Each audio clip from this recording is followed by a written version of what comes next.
열왕기상 21장으로 넘어갑니다. 우리 지난주에는 열왕기상 21장 전반부를 살폈고요.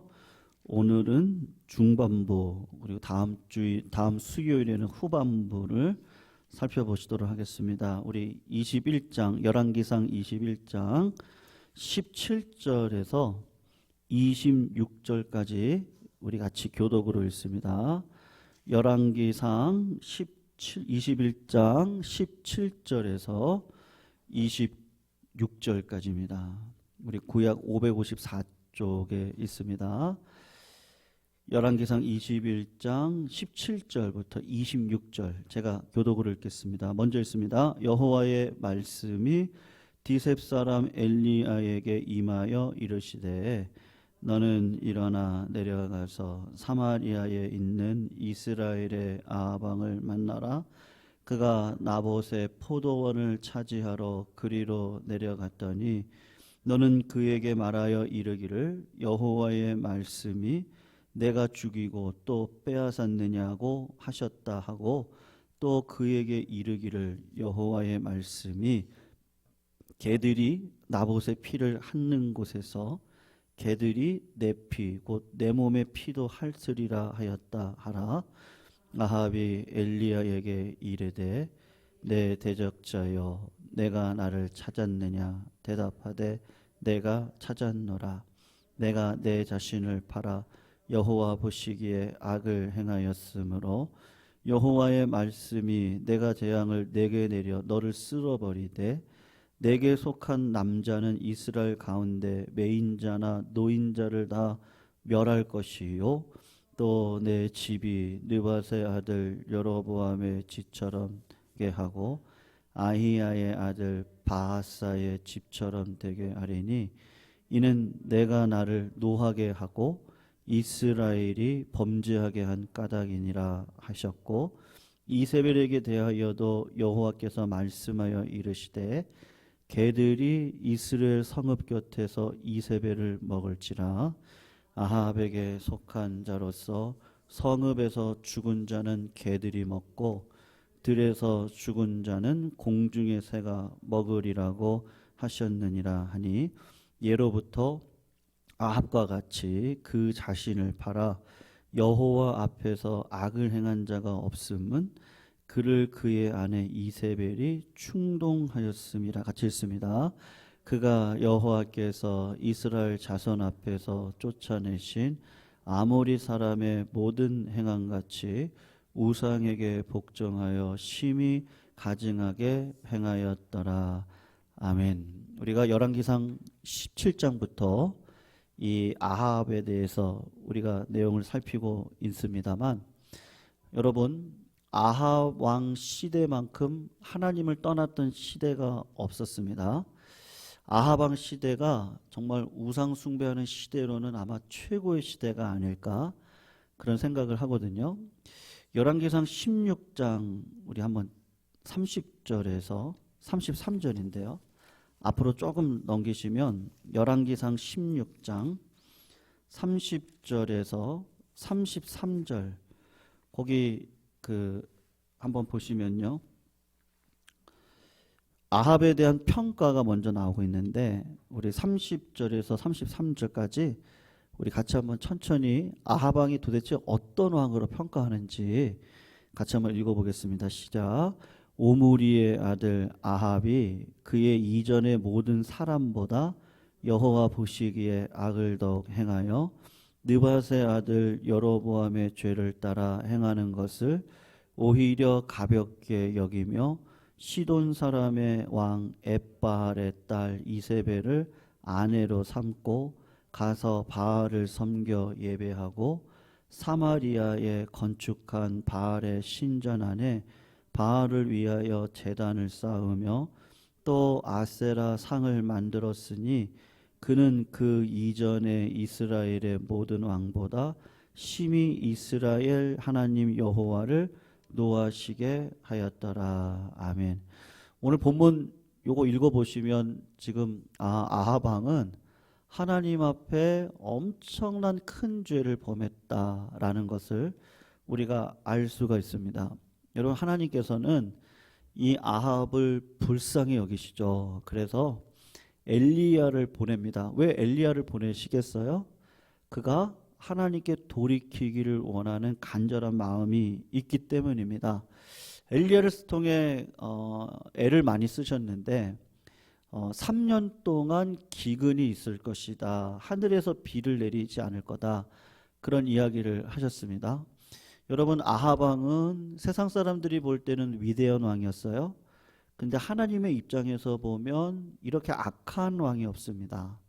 왜 세상이 볼 때는 좋은 왕이죠? 우리를 먹고 살게 해줄 만한 왕이었어요.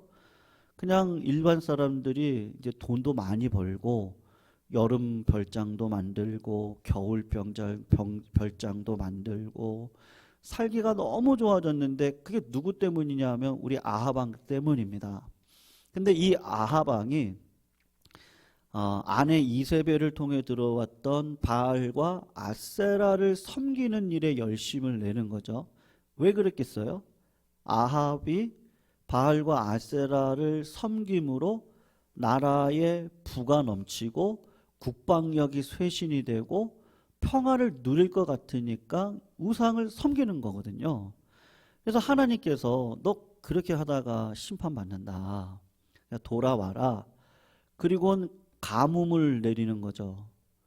여러분, 지금 우리나라도 가뭄이죠. 오늘 지금 단비가 이렇게 내리는데 얼마나 다행인지 모르겠어요.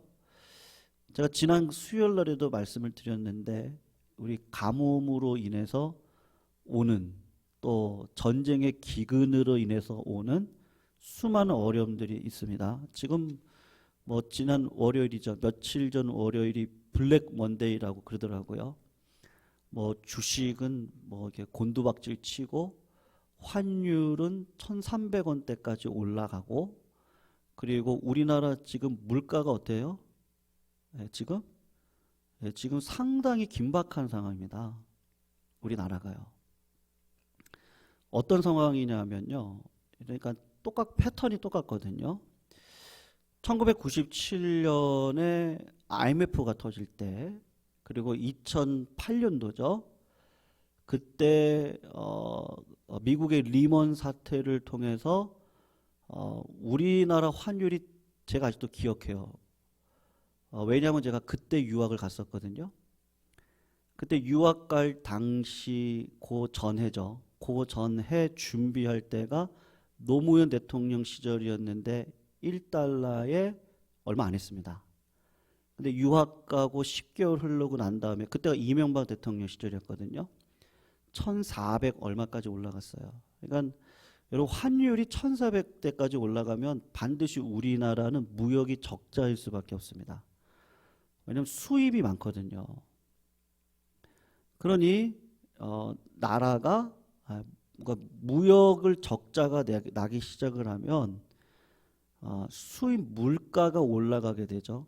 그러면 반드시 인플레나 아니면 경기가 저하가 되는 일들이 벌어지는 거죠. 제가 지난 수요일 날도 말씀드렸는데 이 모든 것들은 하나님의 경고입니다. 예. 왜 엘리야를 통해서 아합에게 하나님이 기근을 내리는 거죠. 여러분, 아무리 사람이 계획을 해서 경제가 부강하다 할지라도 진짜 3년 6개월 동안 비가 한 방울만 안 내리잖아요. 그러면 어떻게 되겠습니까? 나라의 경제는 황폐화가 됩니다. 이건 물 보듯 뻔한 일이죠. 우리나라가 지금 가뭄이 심해서 지금 뭐 소양강 같은 곳에는 물 근원을 드러냈을 뿐만 아니라 쩍쩍 갈라지고 있는 상황입니다. 그러니까 물을 내려도 엄청난 물을 내려야 이 나라가 이제 활기를 찾고 돌아가게 되어져 있거든요.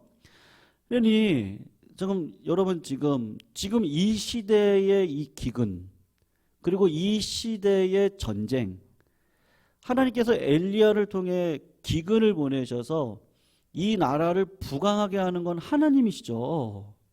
인간의 기술이 아무리 발전이 되어져도 그 기술로 먹고 살기 위해선 결국 뭐가 필요해요? 예, 먹고 입고 마실 게 필요해요. 농수산물이 필요합니다. 근데 그걸 딱 금해버리면 아무리 기술이 발전해도요.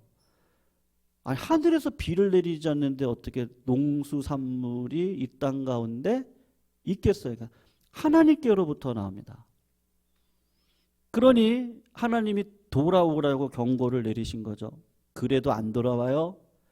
그러니까 갈멜산에서 그러면 영적 전쟁을 한번 해보자. 물을 내리시는 분이 하나님이시고 그리고 불을 내리시는 분이 하나님이시니 한번 850대 1로 바알과 아세라 선지자들과 엘리야가 한번 붙어서 진짜 하나님이 누구냐? 그래서 하나님이 불을 내리시는 것까지도 아합이 보았어요. 그러면 어떻게 해야 돼요? 돌아와야죠. 근데 안 돌아옵니다. 그러니 하나님이 어떻게 하세요? 지금 러시아와 우크라이나 전쟁이 지금 장기화가 되어 있지 않습니까? 결국은 전쟁의 영향이 온 세계에 안 미칠 수가 없습니다. 뭐 이제 미국이 그 자이언트 스텝이라 그래서 보통 금리를 올릴 때 0.25% 많이 올리면 0.5% 올리거든요. 근데 지금 0.75를 올리겠다고 그래요. 왜냐하면 그렇게 하지 않으면 물가를 잡을 수가 없는 거죠. 우리나라는 어떻죠? 물가가 또 올라가니까 그럼 똑같이 금리를 올려야 되는 상황입니다. 근데 왜 이런 일들이 자꾸 벌어지죠? 그럼 결국에는 이 전쟁입니다. 전쟁을 통해서 오는 것들이 전 세계에 영향을 미치는 거죠. 그러니까 아합 시대에도 똑같은 일이 벌어지고 있는 거예요. 전쟁을 통해 아람 왕을 통해서 전쟁을 일으켰습니다. 하나님의 은혜로 승리했습니다. 그리고 평지에서 2차 아람과의 전쟁이 있었습니다. 그때도 하나님이 이길 수 있는 은혜를 주셔서 승리케 하셨습니다. 그러면 이거 하나님이 지금 자꾸 우리 주일날 우리 말씀을 상고하시면 자꾸 다윗을 잡으러 가는데 하나님이 요나단을 통해서 피할 길을 열어주시고 아니 자기 딸 미갈이 또 다윗의 살 길을 열어주고 아니 그리고 직접 잡으러 가니까 또 하나님이 성령을 부어주셔가지고 군인들이 성령 받아서 다윗을 잡지 못하고 그러면 사울이 내가 갈게. 그리고 갔는데 거기서 오히려 성령 충만하고 왕이 벌거벗고 하루 왼종일 예언을 하고 있습니다. 그러면 어떤 마음이 드셔야 되겠어요? 여러분, 하나님이 누구를 가장 기뻐하시죠? 하나님은요, 하나님의 음성을 듣는 사람을 기뻐하십니다. 근데 그 음성을 들으려면 어떻게 하셔야 돼요? 회개가 반드시 필요하거든요. 우리 다음 주에 이제 아합의 회개에 대해서 살펴볼 건데 이 세상에 진짜 필요한 건 뭐죠? 돈이에요? 진짜 필요한 게 뭐예요? 물질입니까? 한번 생각해 보세요. 진짜 필요한 게 뭐죠? 결국은요.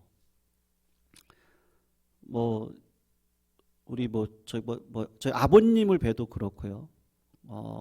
우리 교회 어르신들을 뵈도 그렇고 여러분 사람이 나이를 먹어가는 거를 내가 그 세월을 멈출 수 있습니까? 그러니까 진짜 필요한 게 뭐예요? 우린 생명이 필요하거든요.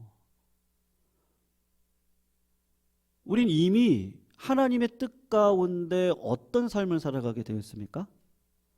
우린 죽게 되어 있어요. 그게 하나님의 뜻입니다.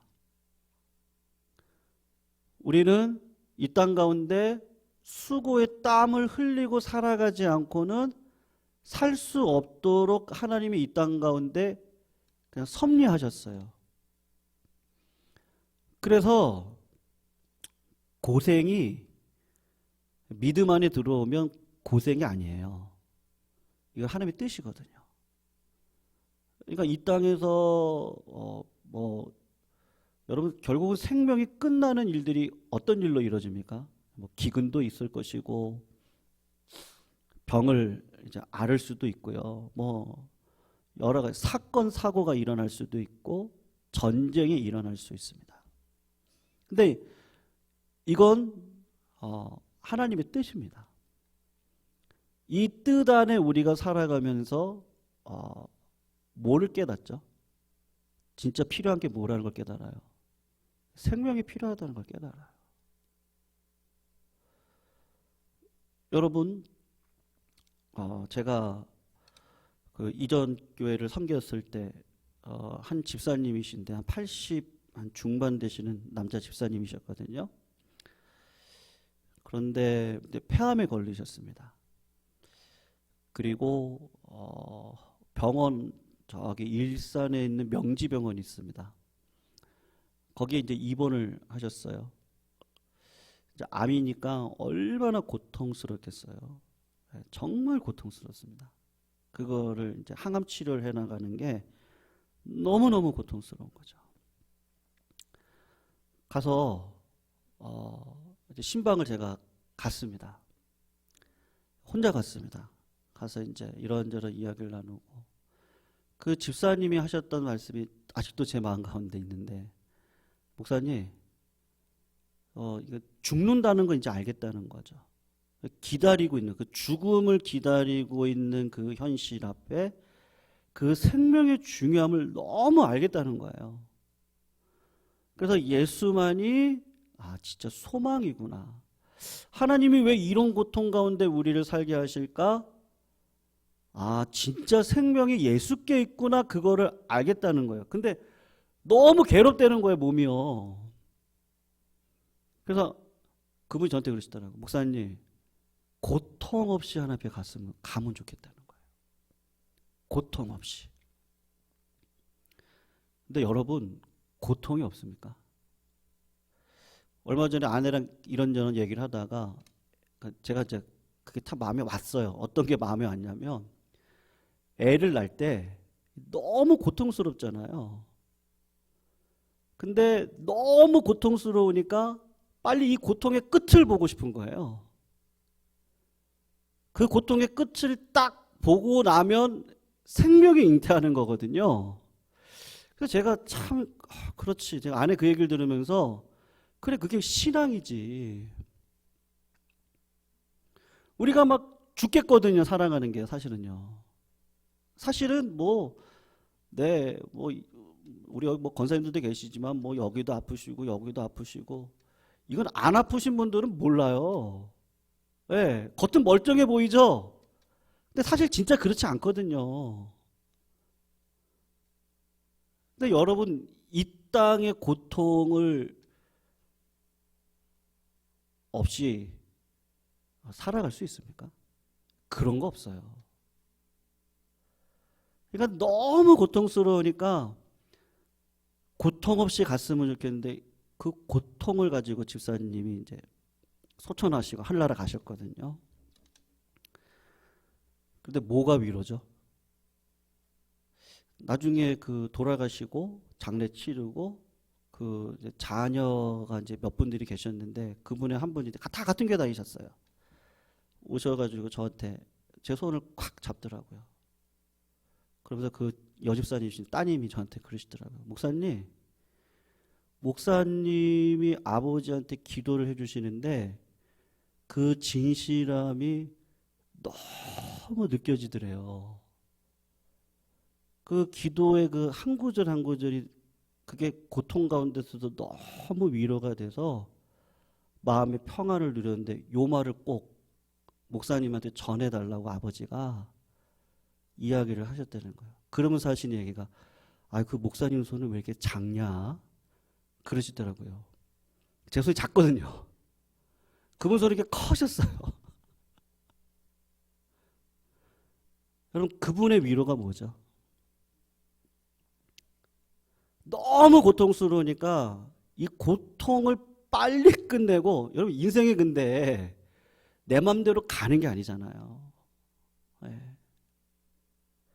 그러니까 하나님께서 어떠한 상황, 여러분 다 보면, 저도 그렇고 젊은 사람도 마찬가지고 저희 아이들도 마찬가지, 10대도 그렇고, 그냥 10대 아닌 9살 먹은 제 막내도 그렇고, 다 살아가면서 뭐 문제가 다 있어요.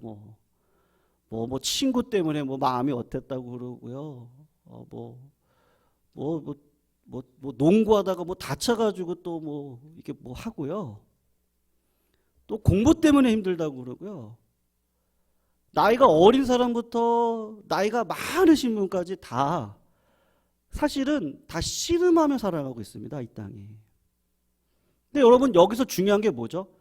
그 씨름을 하나님이 주신 그 섭리가 뭐예요? 왜 전쟁을 주세요? 왜 기근을 주세요? 아니 좀 코로나 끝나면 살만하면 얼마나 좋아요? 아 그런데 또 물가가 올라가요? 사업하시는 분들이 또 얼마나 힘이 들어요? 아 금리 올라가면 아니 대출도 못 받고 이 부동산 경기 또 안 돌아가요? 그냥 다 죽어라 죽어라 죽어라 하네. 아 소망 없네. 이게 아니고 이 땅은 여러분 마음을 그냥 우리가 딱 이렇게 먹으셔야 되는데 이 땅은 어차피 고난입니다.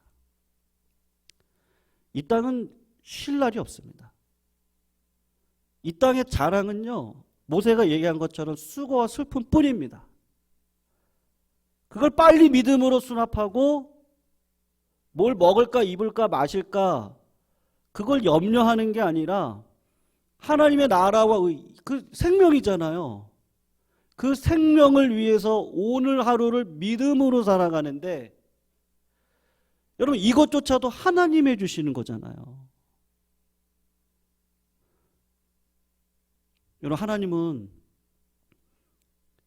뭐 몇천 명을 전도했습니다. 그런 거 보시지 않습니다. 어디 가서 순교했습니다. 그건 그분의 계획 가운데 있는 거였죠. 다 사람마다 계획이 틀려요. 어떤 분은 정말로 시골 교회에서 그냥 평생을 섬기시는 목사님들이 계세요. 그냥 그게 그분을 향한 하나님의 뜻이에요. 어떤 분들은 진짜 가난한 가운데서도 하루하루를 믿음으로 살아갑니다. 어떤 분들은요 부유한 가운데서도 이게 하나님이 나에게 내가 잘해서 주지 않았다는 걸 알아요. 그래서 하나님 무서운 줄 알고 그게 감사하여 오늘도 교만하지 않고 하나님이 나를 부르신 사명이 무엇인지를 가지고 살아갑니다. 왜요? 그건 다 헛되기 때문이죠. 다 헛되기 때문에 그래요. 전도서에서 얘기하는 게 그겁니다. 헛되고 헛되며 헛되며 헛되니 모든 것이 헛됩니다. 이 땅에서의 모든 수고는 슬픔뿐입니다. 이건 생명을 낳는 작업이 아닙니다. 근데 우리 진짜 생명을 낳아야 되잖아요. 아니 내가 수고하고 내가 고생한 거 하나님이 보응해 주시겠다고 하시는데 그 눈물을 닦아 주시겠다고 하는데 예수님 안에 거하서 똑같은 고난이라면 주님 안에 거하는 고난이 낫죠. 똑같은 부유함이라면 주님 안에 있는 부유함이 낫죠. 똑같은 건강이라면 주님 안에 있는 건강, 똑같은 아픔이라면 주님 안에서 아프는 게 낫습니다. 왜냐면 이 땅에서는 모든 게 끝이 있거든요. 그러니까 뭐 기근이 됐던 뭐가 됐던 다 우리는 다 거쳐가야 되는 상황입니다. 이번에 이런 상황들이 또 10년 후에 없겠습니까? 그때는 진짜 여러분 뭐 전략 핵폭탄을 이제는 사용하려고 합니다. 사람들이. 러시아로 인해서 그런 일이 벌어지긴 했지만 핵을 히로시마나 나가사키 같은 그런 것에 터뜨렸던 것보다도 더 소량으로 만들어서 더 적은 인원을 죽이는데 이걸 무기로 쓸 수 있는 마지막 시대 때는 불로 망한다 그랬거든요. 그래서 참 뭐 이제는 핵폭탄은 뭐 감히 생각을 안 했는데 전략적 핵폭탄. 그래서 이젠 소형화. 북한이 하고 있는 거죠. 사실은 그게요. 소형화가 되면 어디든지 떨어뜨릴 수 있다는 가능성이 생기면 이젠 핵정전도 가능한 일이 되는 거죠. 그런 시대 속에 우리가 살아가고 있는 겁니다. 여러분, 그러한 시대 속에 아합은 하나님께 돌아와 똑같은 기근, 똑같은 전쟁, 똑같은 어려움을 믿음으로 살아가야 되는데 자꾸 어떻게 해요? 자꾸 거슬려요. 아, 하나님이면 그럴 수 없죠. 왜 저에게 어려움을 주세요?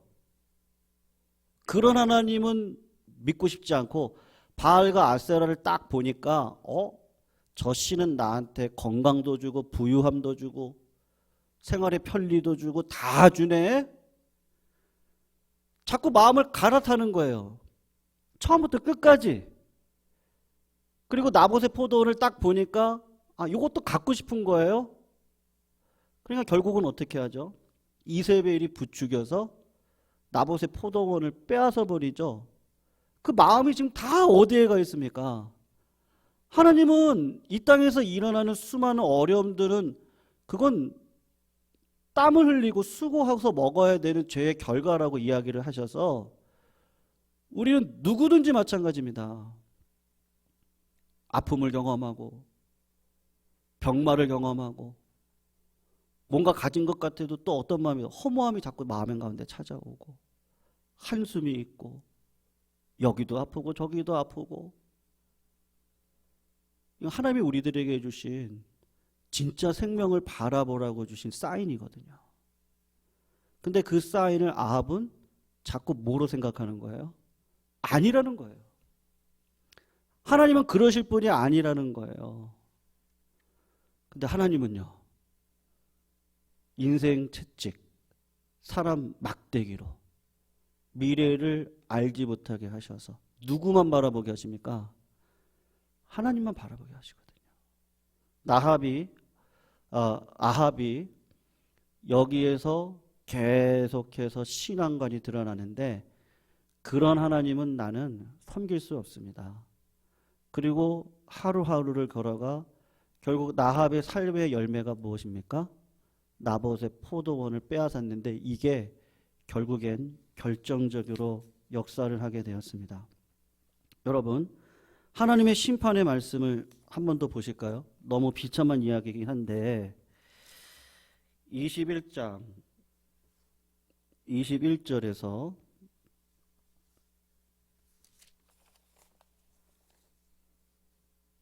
24절까지 우리 천천히 한번 읽어볼게요.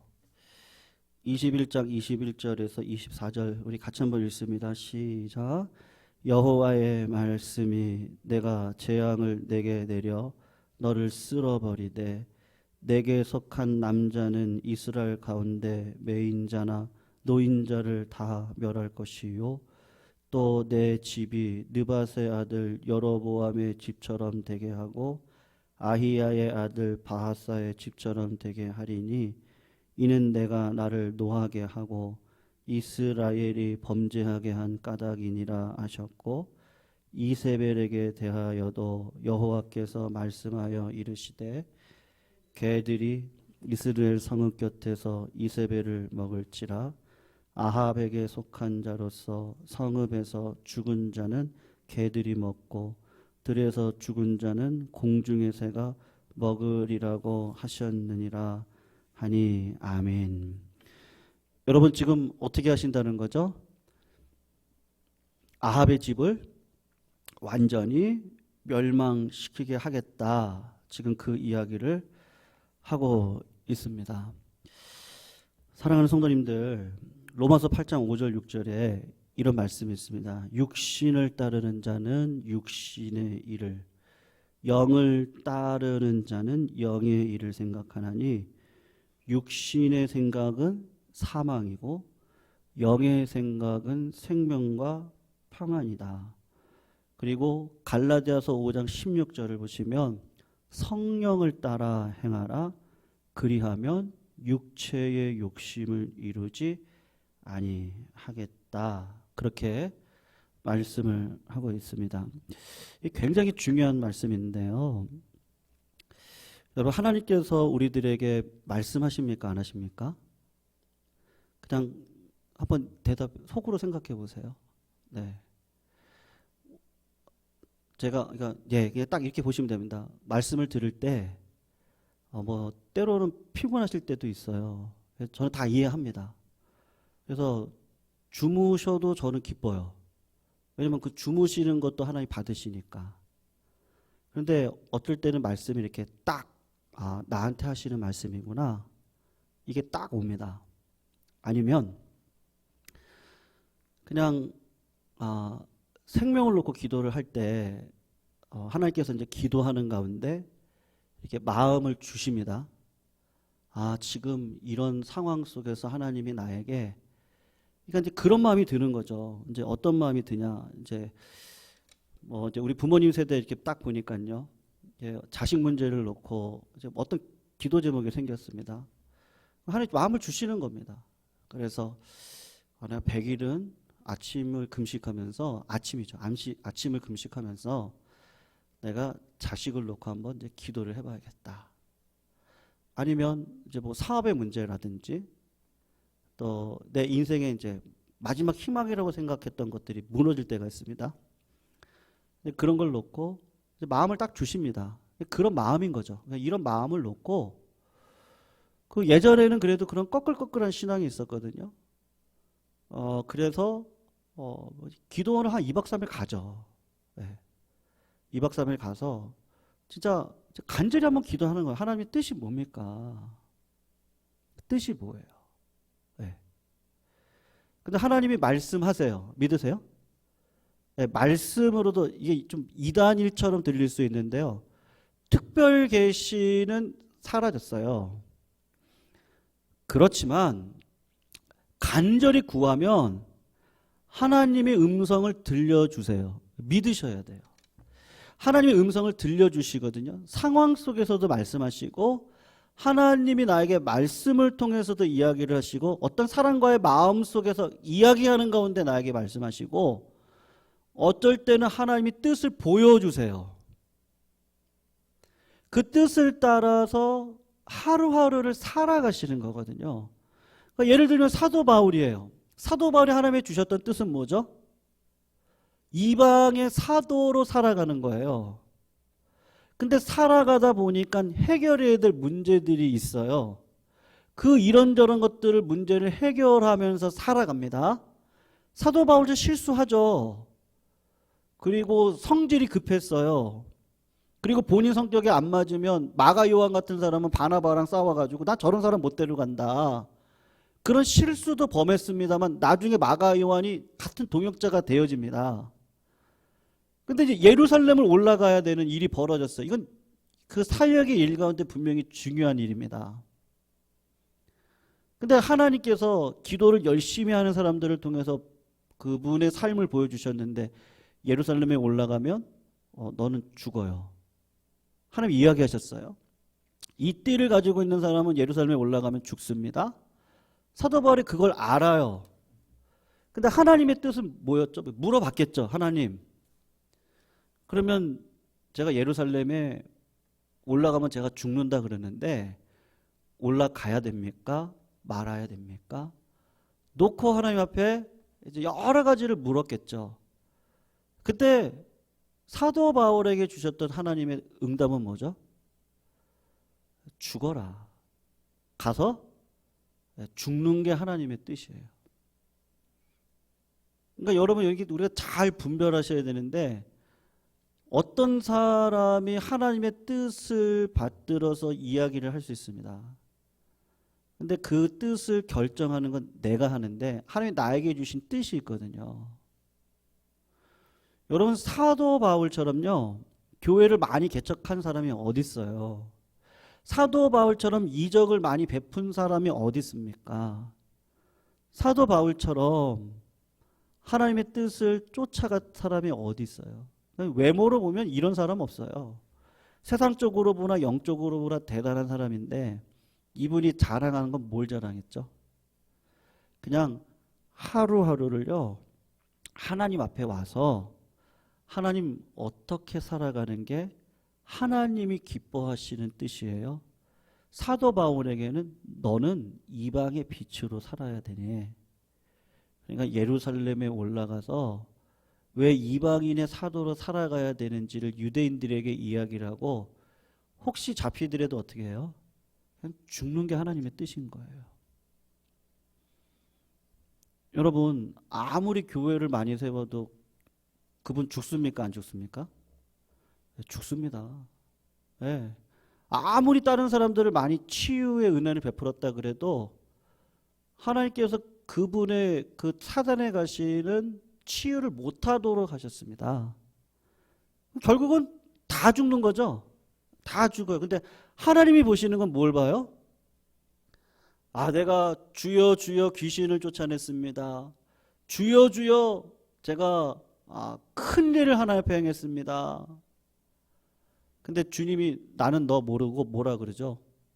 내 뜻대로 행하는 자라야 내 자녀가 될 것이다. 그렇게 이야기를 하신단 말입니다.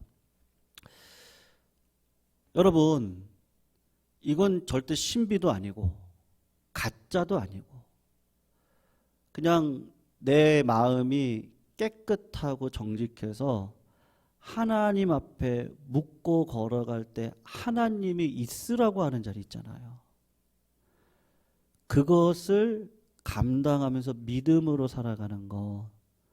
하나님은 그 모습을 기뻐하시고 그걸 기억하시고 갚아주십니다.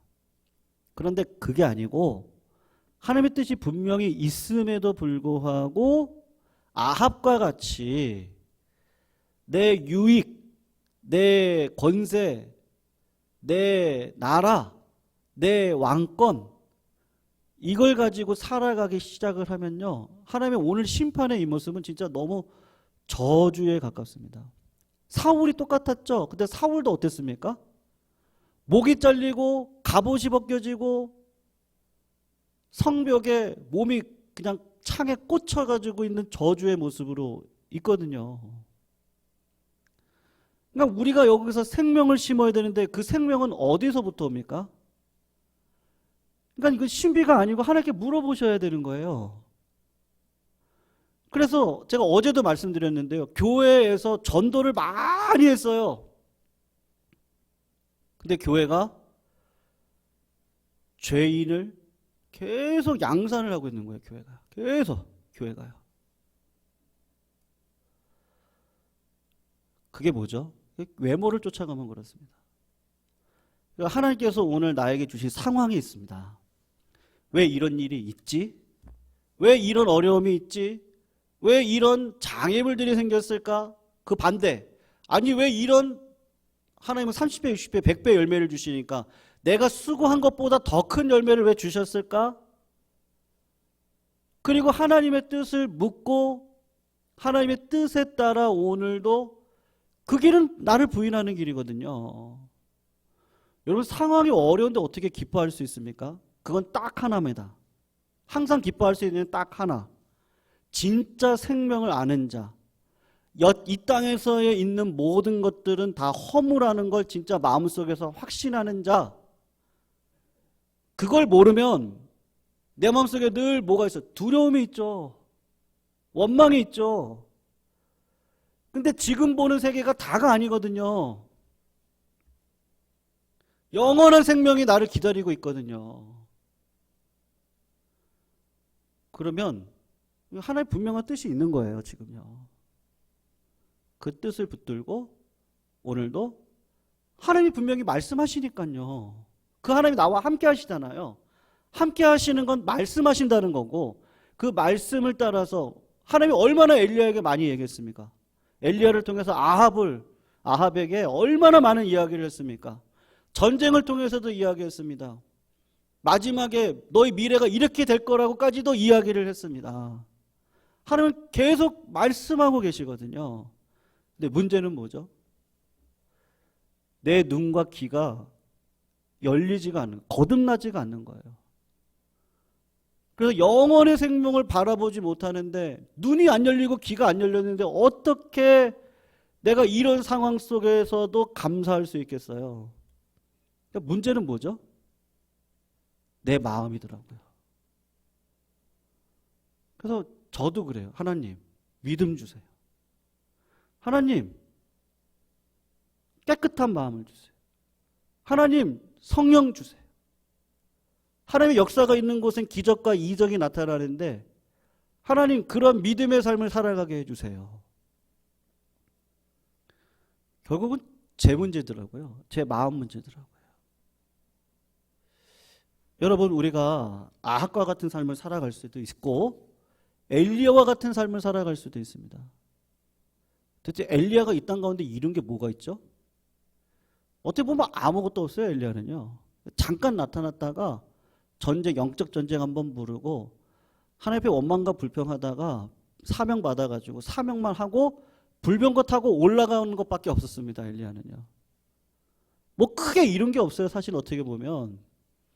근데 하나님은 누구를 더 기뻐하시죠? 아합입니까? 엘리야입니까? 하나님은 엘리야를 불병거 태워 영원한 생명의 자리로, 아합은 영원한 저주의 자리로 이 땅에 목매어 살아가면 이 땅에서 이미 저주가 뭔지를 압니다. 우리는요. 그 저주는 여기서 끝날 문제가 아니고 예수 그리스도를 믿음으로 새 생명 얻을 자리가 있다는 걸 알고 우리는 오늘도 믿음으로 살아가는 거죠. 그래서 성도님들 무릇 지킬 만한 것보다 오늘 하루도 마음을 지키시기를 부탁드립니다. 그리고 그 마음은 내 마음대로 안 됩니다. 그래서 하나님 앞에 구하셔야 됩니다. 하나님 제 마음 붙잡아 달라고. 제 생각을 붙잡아 주십시오. 그리고 하나님께서는 그런 은혜를 구하는 자에겐 반드시 기적과 이사를 베풀어 주십니다. 왜냐하면 내 자녀니까요. 절대 포기하는 법이 없습니다. 그런 마음으로 구하십시오. 건강을 놓고 구하세요. 물질을 놓고 구하십시오. 인권을 놓고 구하십시오. 주실 분은 하나님이십니다. 하나님 뜻대로 하실 겁니다. 그 뜻 안에서 모든 것이 합력하여 선을 이뤄갈 겁니다. 오늘도 그 믿음이 내 마음 가운데 있으셔야 됩니다. 오늘 같이 찬양 부르시기 원합니다. 우리 280장 천부여 의지없어서 우리 이 찬양 부르시면서요. 결국은 내 힘으로 할 수 없는 일을 우리는 경험합니다. 그건 우리를 저주하시려고 하는 것이 아니고요. 살리려고 하는 겁니다. 그래서 오늘 성도님들 내 마음 가운데 있는 어려움, 고통과 환난과 여러 가지 힘들고 어려운 일들을 하나님 앞에 간절히 나아가시면 하나님이 해결해 주십니다. 우리 그런 마음으로 우리 같이 찬양합니다. 우리 천부여 의지였어서